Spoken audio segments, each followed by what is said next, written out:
How's everybody doing today? And thank you for tuning in to another episode of Manpower. And I'm your host. My name is Gil Paul Muse Jr. And I'm here today to deliver another speech because I'm trying to get a movement started. I'm trying to get a revolution going. I'm trying to stir up some good trouble. Okay?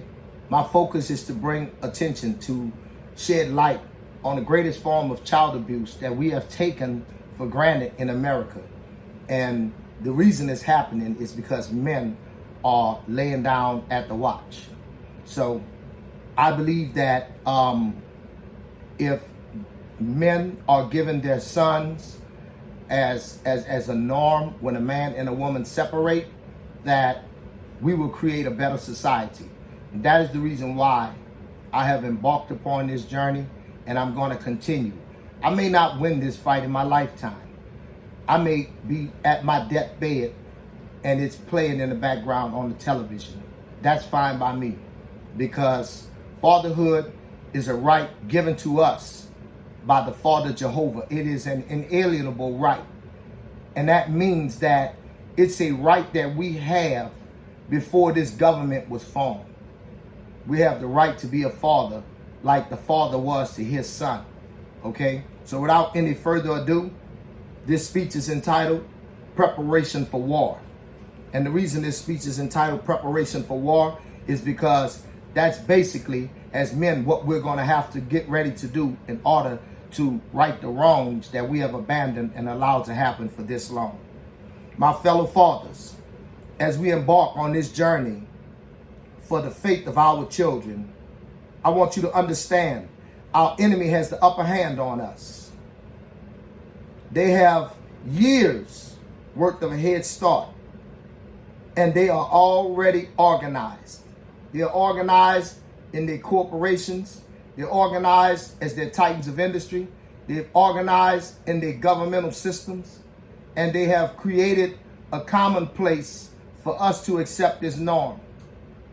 And so I want you to understand that this organization has come while we've been asleep, and they have organized off the backs of our children. While we have toiled day in and day out to provide a better day for our children, the government has a plan for our generational wealth. So it's time for all men to prepare to fight and get ready to pay the ultimate cost to enjoy the right the Father Jehovah has bestowed upon us. And believe me, our sons are worth us dying for. If that's the cost we must pay to secure the right, the first right of fatherhood, then we will gladly pay it. Okay? I'm asking you to walk with me and enter into harm's way. We'll enter into harm's way to prevent future harm from coming to our sons, so that they will no longer have ambition to pursue the state correctional facilities, but the state universities, so that they will no longer have ambition to do federal time, but become the feds and create a better America. Men, this country is nothing without us. We are the seed bearers. If we do not halt this government exploitation of our families, our daughters will continue to find new lows to stoop to. And our sons will continue to have a mindless mindset, just throwing themselves away. There is a great anger that is rising up in our nation amongst our women and children folks. And this anger is because as men, we have abdicated the throne. We have voluntarily vacated our responsibility to be the king of the castle, to pay the cost to be the boss. And with boys growing up not seeing any example of what they're supposed to do as men, we're steady perpetuating this system and bringing ourselves closer and closer to destruction. Men, the family is what we have been charged with being in charge of. The federal government or the state government has no right to try and legislate our fatherhood. This is an inalienable right, okay? And so because it is, we have to be willing to die for it. There is no greater love than what the Father had for the Son. And it's time for us to put some meaning behind those words. All right? They're upset with us because we are supposed to be their leaders and guides. We're supposed to prepare them to navigate this world. But the men, we have run from it. Why? Because we're afraid of the Attorney General. We're afraid of child support court. We're afraid of family court. We're afraid of their attack dogs that they got called police. We are afraid of going to jail. We're afraid of losing our livelihoods. Well, it's time for us to stop being afraid. It's time for us to stop, turn around, and face our fears and realize that what we're facing our fears for is worth it. If we ultimately have to pay the ultimate cost to win this victory, which is to lay down our lives, to show that we understand what we're fighting for in order to win, to gain respect so that we can be fathers in this country unfeathered, then that's what we must do. I don't want to cash in the chips early. I want to see my great-great-great-grandchildren, but I don't want to see my great-great-great-grandchildren come here in a confused world.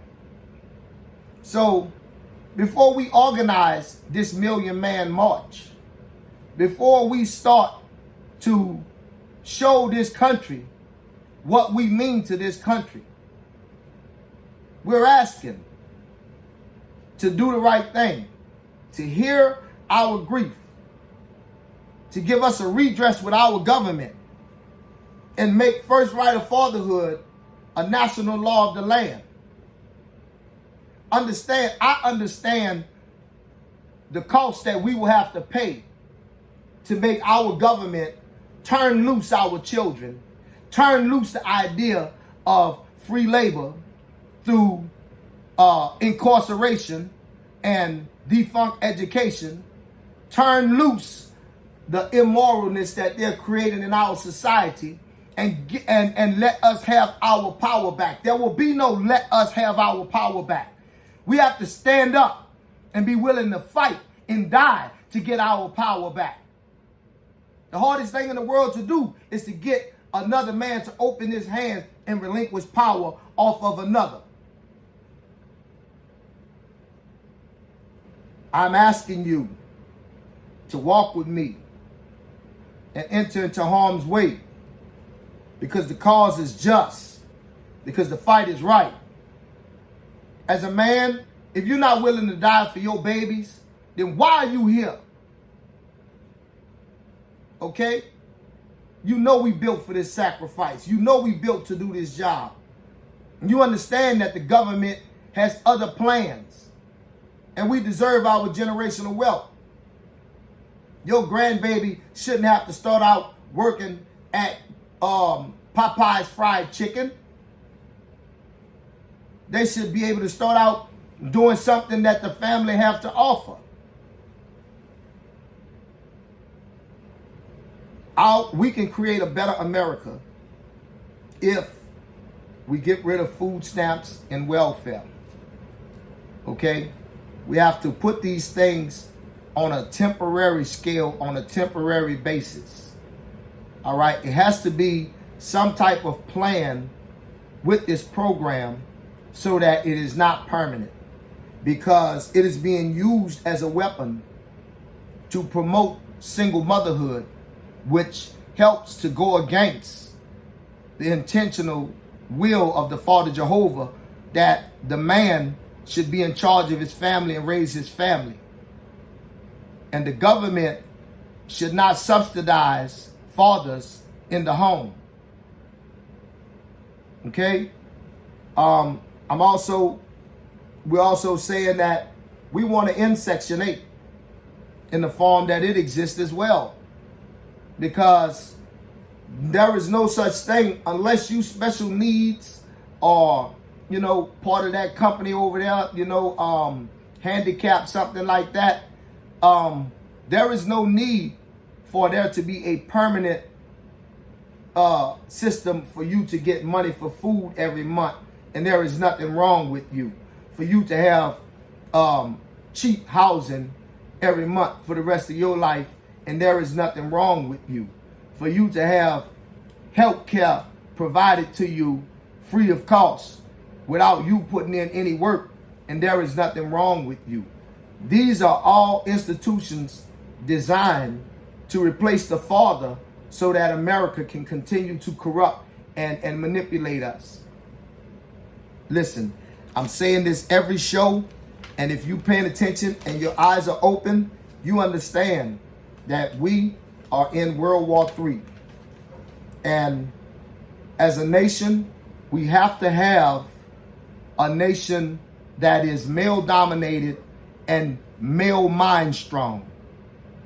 And if we do not get back control of our seed as the seed bearers, our nation is going to wither on the vine. So listen, if you listen this long, I'd like to thank you. Okay? Let's unite. Let's come together. Let's start putting the issues on the table.